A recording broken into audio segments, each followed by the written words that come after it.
بسم اللہ والصلاة والسلام علی رسول اللہ وعلی آلہ وصحبہ ومن والہ وبعد۔ احرام کے احکام بیان ہو چکے ہیں۔ احرام کی چادر آپ جہاں سے چاہیں پہن لیں، لیکن نیت میقات سے کرنی ہے۔ اگر آپ جہاز کے ذریعے جا رہے ہیں تو 20 منٹ پہلے 25 منٹ پہلے جہاز والا اعلان کرتا ہے کہ 2 منٹ 3 منٹ بعد ہم میقات سے گزریں گے، تو اس وقت آپ نے نیت کرنی ہے۔ اردو میں بھی اعلان ہوتا ہے، انگلش میں بھی اور عربی میں بھی۔ تو اس سے پہلے آپ نے نہ نیت کرنی ہے اور نہ آپ پر کوئی پابندی لاگو ہوگی، اس کے بعد ہی پابندی لاگو ہوگی۔ اس کے بعد آپ نے نیت زبان سے کر لیں، اے اللہ عمرے کی نیت کرتا ہوں، اے اللہ فلاں کی طرف سے نیت کرتا ہوں۔ اگر آپ اپنا عمرہ پہلے کر چکے ہیں تو کسی کی طرف سے کر سکتے ہیں، اپنا حج کر چکے ہیں تو کسی کی طرف سے کر سکتے ہیں، اور بشرط ہے کہ وہ بندہ بیمار ہو یا دنیا سے جا چکا ہو۔ اگر وہ صحت مند ہے تو اس کو خود کرنا چاہیے۔ نیت زبان سے حج عمرے کی ثابت ہے۔ رسول اللہ صلی اللہ علیہ وسلم کے پاس ایک شخص کہتا ہے لبیک اللہم عن شبرما، اے اللہ میں شبرما کی طرف سے نیت کرتا ہوں، تو آپ نے اس کو منع نہیں کیا۔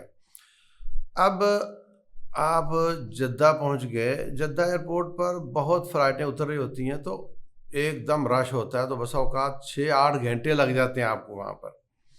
تو اب آپ کو اگر شوگر پیشنٹ ہیں یا کوئی مسئلے مسائل ہیں تو اپنا کھانے دانے کا انتظام کر کے یہاں سے جانا چاہیے۔ وہاں پر جس جگہ پہ انٹری ہوتی ہے وہاں پر کوئی دکان نہیں ہوتی۔ اس کے بعد آپ جدہ سے مکہ چلے جاتے ہیں۔ مکہ میں جا کر بسا اوقات ایک ہوٹل میں گئے، وہاں پہ آپ کا رجسٹریشن تھی مگر وہ فل ہو گیا، کہیں اور جانا پڑا، تو مس ہیپ ہوں گے، ایسے کام ہوں گے جو آپ کی سمجھ میں نہیں آتے ہوں گے، جو آپ سے طے نہیں کیے گئے ہوں گے، تو آپ نے اس پر صبر کرنا ہے۔ لا رفث ولا فسوق ولا جدال فی الحج، حج میں نہ بے حیائی کی باتیں کرنی ہیں اور نہ بے حیائی والے کام کرنے ہیں، نہ اپنی بیوی سے اس طرح کی باتیں کرنی ہیں۔ نمبر 2، ولا جدال ولا فسوق، نہ نافرمانی کے کام کرنے ہیں اور نہ جھگڑا کرنا ہے۔ آپ سچے بھی ہوں گے، آپ کا حق بھی ہوگا، مگر جھگڑا نہیں کرنا، یہ آپ کی ریہرسل ہے، پریکٹس ہے۔ جب آپ اپنے ہوٹل میں چلے گئے، اپنے آپ کو دیکھیں، اگر آپ فریش ہیں بالکل اور اس لائق ہیں کہ عمرہ شروع کریں تو آپ جائیں، سامان اتاریں اور عمرہ شروع کر دیں۔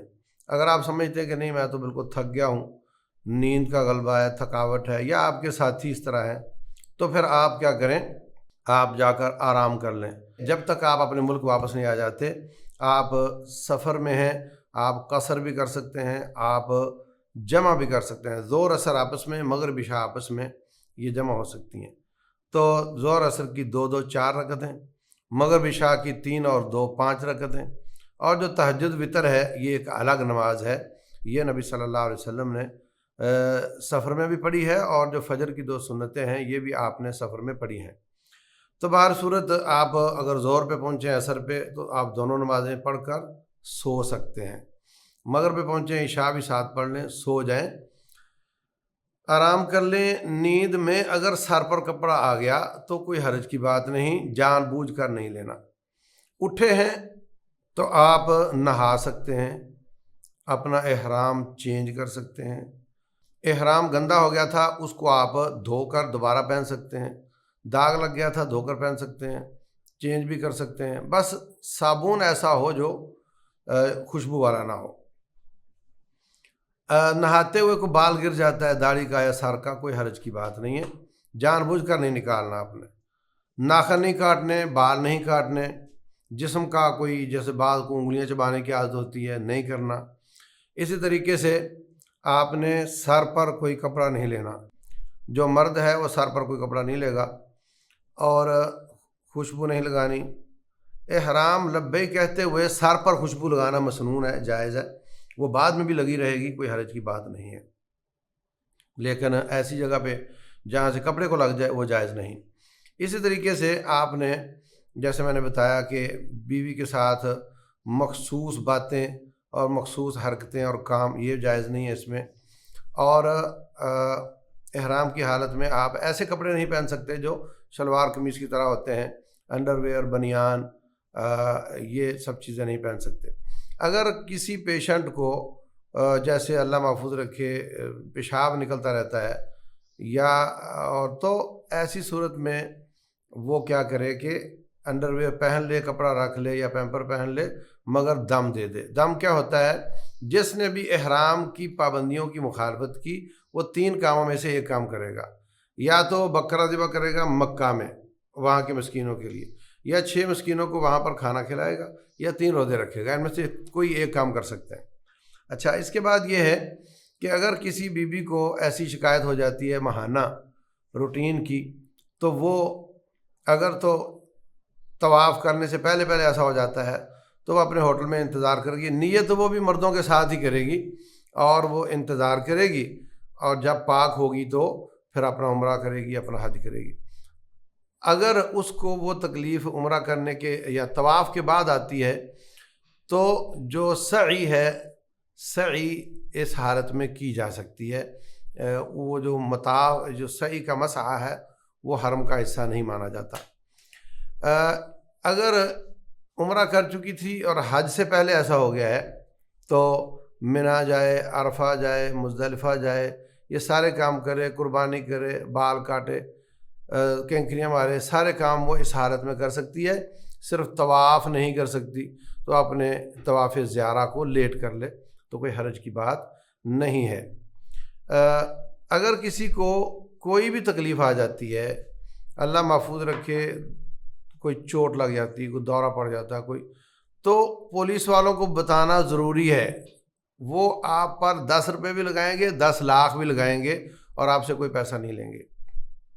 اگر عرفات جاتے ہوئے ایسا ہو جاتا ہے تو ان کو ضرور بتائیں۔ وہ یہ نہ سمجھنا کہ میرا حج ضائع ہو جانا وہ مجھے لے جائیں گے ہسپتال، نہیں، وہ آپ کو ہیلی کاپٹر میں بھی چکر لگوانا پڑا تو ضرور لگوائیں گے، آپ کو وہ عرفات میں ضرور لے کر آئیں گے۔ تو ایسا نہیں کہ آپ کا حج خراب کریں، وہ پورا تعاون کریں گے آپ کا، اس میں آپ نے ہچکچانا نہیں ہے۔ تو اب آپ نہا لیے اور سو لیے اور فریش ہو گئے، مکہ حرم میں آ گئے۔ حرم پاک میں داخلے کی دعا وہی ہے جو کسی بھی مسجد میں جانے کی دعائیں ہیں۔ اگر آپ سارے سفر میں اپنے ساتھ ایک تھیلا رکھیں جس میں ایک 1.5 لیٹر والی بوتل ہو اور آپ کی جوتی کا لفافہ ہو تو یہ آپ کے لیے بہت فائدہ مند ہوگا۔ آپ کو سامنے واش روم نظر آ رہے ہوتے ہیں مگر وہاں جانا 1 گھنٹے کا کام ہے، 1 ایکڑ کا سفر 1 گھنٹے میں ہو جاتا ہے بس اوقات۔ تو اگر آپ کے پاس پانی ہے تو آپ کو پینے کے لیے بھی، وضو کرنے کے لیے بھی اور ضروریات کے لیے بھی بہت مفید ہوگا۔ اور پانی بھرنے کی جگہ جگہ ہوتی ہیں تو وہاں سے آپ بھر لیں، پہلا ختم ہو گیا پھر بھر لیں۔ تو یہ اگر آپ اپنے ساتھ رکھیں تو اس کا آپ کو بہت فائدہ ہوگا۔ حرم پاک میں آپ داخل ہو گئے تو جب سے آپ نے نیت کی تھی اور جب تک حرم پاک میں داخل ہو گئے، آپ لبیک اللہم لبیک لبیک لا شریک لک لبیک ان الحمد والنعمت لک والملک لا شریک لک، یہ آپ پڑھتے جا رہے ہیں۔ تو جب آپ نے اگر تو وہاں نماز کا وقت ہے نماز شروع کر دی، ٹھیک ہے۔ اگر آپ کو اپنے ساتھیوں کا انتظار ہے 2 رکعتیں تحیۃ المسجد پڑھ کر بیٹھ جاؤ۔ لیکن جب آپ طواف شروع کر دو، آپ دیکھ رہے ہیں اسکرین پہ کہ یہ کعبۃ اللہ ہے اور یہ سامنے آپ کے حجر اسود ہے، اور حجر اسود سے الٹے ہاتھ والی سائڈ جو ہے یہ رکن یمانی ہے، اور سیدھے ہاتھ طرف جائیں تو آگے گولائی آ جاتی ہے، اور یہ جو چھوٹا سا گنبد سا بنا ہوا ہے پیتل کا، یہ مقام ابراہیم ہے۔ تو اب آپ نے جو پہلا طواف تھا، جو پہلا طواف ہوگا عمرے کا، اس میں آپ نے دایاں بازو ننگا کرنا ہے، نیچے سے اوپر دوسری طرف چادر ڈالنی ہے مردوں نے۔ باقی سارا حج اور عید والے دن کا طواف اور وہ سارے کا سارا آپ نے کندھے ڈھانپ کر ہی کرنا، صرف 7 چکروں میں یا اس سے بھی کم 3 چکروں میں یہ کندھا ننگا کیا جاتا ہے، اور 2 رکعتیں پڑھتے وقت بھی آپ نے اپنا کندھا ڈھانپنا ہی ہے، اور اس کے بعد صفا مروہ پہ بھی کندھا ڈھکا ہوا ہوگا، منا عرفہ مزدلفہ میں بھی ڈھکا ہوا ہوگا۔ یہ آئیکن بن گیا حاجی کا کہ اس کا کندھا ننگا ہوتا ہے، یہ غلط تصور ہے۔ صرف طواف قدوم میں جو پہلا طواف ہے اس میں ایسا ہوگا۔ جب بھی آپ باہر سے آئیں گے عمرہ کرنے تو آپ کا پہلے طواف میں یہ کندھا ظاہر ہوگا۔ اینٹی کلاک وائز آپ نے چکر لگانا شروع کرنا ہے۔ سب سے پہلے حجر اسود کو 5 کاموں میں سے ایک کام کرنا ہے آپ نے۔ آپ یہ حجر اسود کی تصویر دیکھ رہے ہیں زوم کر کے، اس میں آپ کو 1 2 3 4 ٹکڑے نظر آ رہے ہیں، یہ ہے حجر اسود۔ یہ سارا کالا کالا حجر اسود نہیں ہے، اس کے اندر ٹکڑے لگے ہوئے ہیں۔ تو پہلا کام 5 میں سے یہ ہے کہ آپ ان کو ہونٹ لگا کر بسم اللہ اللہ اکبر پڑھ کر ہونٹ لگا کر بوسہ دیں، اور یہ بہت مشکل ہوتا ہے۔ اس کے بعد والا درجہ یہ ہے کہ آپ کسی طریقے سے اندر ہاتھ گھسا دیں اور اس کو ہاتھ لگا کر بسم اللہ اللہ کو پڑھ کر ہاتھ کو چوم لیں اور نکل جائیں، یہ بھی بہت مشکل ہے۔ اس سے اگلا درجہ یہ ہوتا ہے کہ اس کونے کو ہاتھ لگا لیں، حجر اسود کو نہیں، کونے کو ہاتھ لگا لیں اور نکل جائیں۔ اس سے اگلا درجہ ہے کہ اس کونے کو چھڑی لگا لیں۔ رسول اللہ صلی اللہ علیہ وسلم نے حجۃ الوداع میں یہی کام کیا تھا، کونے کو چھڑی لگا کر نکل جاتے تھے۔ اور وہ بھی نہ کر سکے تو پھر اگلا کام ہے کہ آپ اس کونے کی طرف اشارہ کر دیں بسم اللہ اللہ اکبر اور نکل جائیں۔ اس کے لیے رکنا ضروری نہیں ہے، لوگ رک جاتے ہیں، رکنا ضروری نہیں ہے، چلتے چلتے میں کہیں اور نکل جائیں۔ پہلا طواف جو ہے اس میں پہلے 3 چکر تھوڑا تھوڑا دوڑتے دوڑتے لگانا یہ مسنون ہے۔ آج کل وہاں رش ہوتا ہے لیکن کہیں کہیں جگہ بن جاتی ہے، تو پہلے 3 چکر آپ اگر اچھل اچھل کر دوڑ دوڑ کر جاگنگ کرتے ہوئے آپ جائیں تو یہ مسنون ہے، اور 4 چکر روٹین میں لگانے ہیں۔ اور پہلے 3 چکروں میں بھی جو رکن یمانی یہ آپ دیکھ رہے ہیں اور حجر اسود کا یہ بیچ کا فاصلہ ہے، اس میں آپ نے وہ پہلے 3 چکر بھی دوڑنا نہیں ہے اگر موقع بنے بھی تو۔ اور 3 اطراف میں کوئی دعا مانگ سکتے ہیں، اردو میں، سندھی میں، پنجابی میں، پشتو میں کوئی آیت پڑھ لیں، سورت پڑھ لیں، سبحان اللہ الحمدللہ اللہ اکبر لا الہ الا اللہ پڑھ لیں، لیکن جب طواف شروع ہونا ہے تو لبیک نے ختم ہو جانا، لبیک نہیں پڑھنا آپ نے۔ اور جو یہ رکن یمانی سے لے کر حجر اسود تک کا فاصلہ ہے، اس میں ربنا آتنا فی الدنیا حسنہ وفی الآخرۃ حسنہ وقنا عذاب النار، یہ دعا پڑھنا مسنون ہے 7 چکروں میں۔ اور 3 اطراف میں 7 چکروں میں کوئی دعا مخصوص نہیں ہے۔ تو اس طریقے سے آپ نے چکر لگائے، شروع میں بوسہ دیا تھا یا 5 میں سے ایک کام کیا تھا، اور آخر میں پھر بوسہ، تو پھر یہ بوسے 8 ہو جائیں گے اور چکر 7 ہوں گے۔ اس کے بعد آپ دیکھ رہے ہیں مقام ابراہیم۔ مقام ابراہیم ایسی جگہ پر کھڑے ہونا جہاں سے مقام ابراہیم اور کعبہ سامنے ہو، بھلے آپ 1 ایکڑ پیچھے ہوں، 2 ایکڑ پیچھے ہوں، لیکن اس جگہ پہ 2 رکعتیں پڑھنا یہ زیادہ بہتر ہے، مسنون ہے۔ اگر جگہ نہ ملے تو کہیں پڑھ لیں آپ، اور اس کے بعد وہاں بیٹھ کر کثرت کے ساتھ دعائیں کرنا، رو رو کر دعائیں کرنا یہ ثابت ہے۔ اور اس کے بعد پھر ایک دفعہ حجر اسود کو سلام کرنا یا بوسہ یا 5 میں سے ایک کام کرنا، اور پھر آپ نے صفا کی طرف جانا ہے۔ صفا کی نشانی یہ ہے کہ تمام اطراف میں جو میناریں ہیں وہ 2 ہیں، اور صفا کا مینار 1 ہے۔ آپ اوپر سے دیکھیں گے تو نظر آ جائے گا۔ تو آپ صفا کی طرف چلے جائیں، اور راستے میں رسول اللہ صلی اللہ علیہ وسلم نے زمزم پیا ہے، خوب پیا ہے، پورا پیٹ بھر کر پیا ہے۔ تو جگہ جگہ پہ تھرموس ہیں، ان میں سے ایک نارمل ہوتا ہے اور 3-4 ٹھنڈے پانی کے ہوتے ہیں، اور سارے زمزم کے ہوتے ہیں۔ آپ نے وہ پینا ہے، دبا کر پینا ہے جتنی آپ کی ہمت ہو۔ اور زمزم کے بارے میں یہ ہے کہ اس کو کھڑے ہو کر پینا مسنون نہیں، ایک دفعہ نبی صلی اللہ علیہ وسلم نے کھڑے ہو کر پیا ہے، باقی ہمیشہ بیٹھ کر ہی پیا ہے۔ کھڑا ہو بھی سکتا ہے، قبلہ رخ ہونا بھی ضروری نہیں ہے، بسم اللہ پڑھیں۔ اور اس میں یہ ہے کہ جس مقصد کے لیے آپ پئیں گے اللہ آپ کا وہ مقصد پورا کر دے گا۔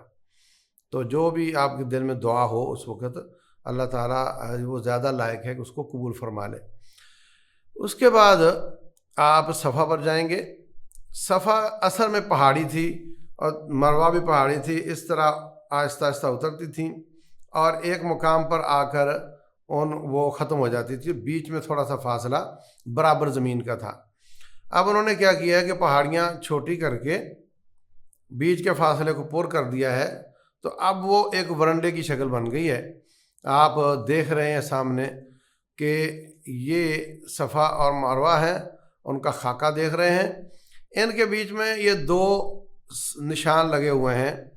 تو وہ جو دونوں پہاڑیوں کے درمیان برابر جگہ تھی، جہاں سے شروع ہوتی، ایک پہاڑی ختم ہوتی تھی دوسری شروع ہوتی تھی، وہاں انہوں نے نشان لگا دیے ہیں، اور اوپر والے فلور میں سبز رنگ کی لائٹیں لگا دی ہیں، آپ کے سامنے نظر آ رہی ہیں۔ تو جب پہلی سبز لائٹ آئے اس پر بھاگنا ہوتا ہے، اور اگلی سبز لائٹ پر پھر نارمل سپیڈ ہو جاتی ہے۔ تو اس طرح صفا مروہ میں سعی ہوتی ہے۔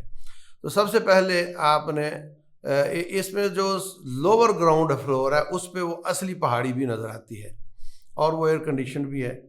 تو اگر آپ اس پہ چلے جائیں تو وہ زیادہ سہولت کی بات ہے، اس میں انسان زیادہ ریلیکس رہتا ہے۔ لوور گراؤنڈ فرسٹ، سیکنڈ اور سیکنڈ کی چھت پر، یہ 4 جگہوں پہ آپ سعی کر سکتے ہیں۔ صفا پر جاتے ہی نبی صلی اللہ علیہ وسلم نے ان الصفا والمروہ من شعائر اللہ، یہ والی آیت وہاں لکھی ہوئی بھی ہے، یہ پڑھی ہے، اور اس کے بعد زمین پر قبلہ رخ کے نشان بنے ہوئے ہیں، اور صفا کے جو فرسٹ فلور ہے اس سے کعبۃ اللہ نظر بھی آتا ہے، یا گراؤنڈ فلور سے شاید نظر آتا ہے۔ بہرحال صفوں کے نشان پہ کھڑے ہو کر قبلہ رخ منہ کر لیں، اللہ اکبر اللہ اکبر اللہ اکبر، اس کے بعد لا الہ الا اللہ وحدہ لا شریک لہ لہ الملک و لہ الحمد وہو علی کل شیء قدیر، لا الہ الا اللہ وحدہ انجز وعدہ ونصر عبدہ وہزم الاحزاب وحدہ، یہ دعا پڑھنی ہے۔ پھر آپ دعا مانگیں جتنی آپ مانگ سکتے ہیں، پھر یہ دونوں دعائیں پڑھنی ہیں 3 دفعہ اللہ اکبر پڑھ کے، پھر آپ دعائیں مانگیں جتنی آپ مانگ سکتے ہیں، پھر آپ نے وہ دونوں دعائیں پڑھنی ہیں 3 دفعہ اللہ اکبر پڑھ کر۔ تو یہ آپ کے صفا کے کام پورے ہو گئے ہیں۔ یہ جو آپ کی کتاب میں 2 دعائیں لکھی ہوئی ہیں، لا الہ الا اللہ وحدہ اور لا الہ الا اللہ وحدہ انجز وعدہ، یہ 3 دفعہ پڑھنی ہیں، اور ان کے درمیان میں یہ 2 خالی جگہ ہیں، ان میں آپ نے دعائیں کرنی ہیں۔ ایک میں آپ اپنے لیے کر لیں، ایک میں والدین کے لیے کر لیں، ایک رشتہ داروں کے لیے، بچوں کے لیے، بیوی کے لیے، اور پھر آپ کر لیں جناب استادوں کے لیے، جس کا آپ پر حق ہے ان کے لیے، ملت اور قوم اور وطن کے لیے، اپنے حکمرانوں کی ہدایت کے لیے، امت اسلامیہ کے مسلمانوں اور ان کے حکمرانوں کی ہدایت کے لیے آپ دعائیں کریں۔ تو یہ جو حرمین کے لوگ ہیں انہوں نے اتنی سہولتیں دے رکھی ہیں، لامحالہ جتنا ہمارا خرچہ آتا ہے اس سے سہولتیں زیادہ ہیں، تو ان کے لیے بھی دعا کرنی چاہیے ہمیں۔ تو یہ آپ نے صفا کے کام کیے پورے، پھر آپ مروہ کی طرف چل پڑے۔ آپ دیکھ رہے ہیں اسکرین پر کہ یہ سبز لائٹ آ گئی ہے، یہاں سے بھاگنا شروع کرنا ہے۔ عورتوں کو گنجائش ہے کہ وہ نہ بھی بھاگیں، مرد بہرحال بھاگیں، دوڑ کر وہ گزاریں، اگلی سبز لائٹ تک دوڑیں، اگر رش ہو تو لوگوں کو تنگ نہ کریں، آہستہ چل لیں، کوئی حرج کی بات نہیں۔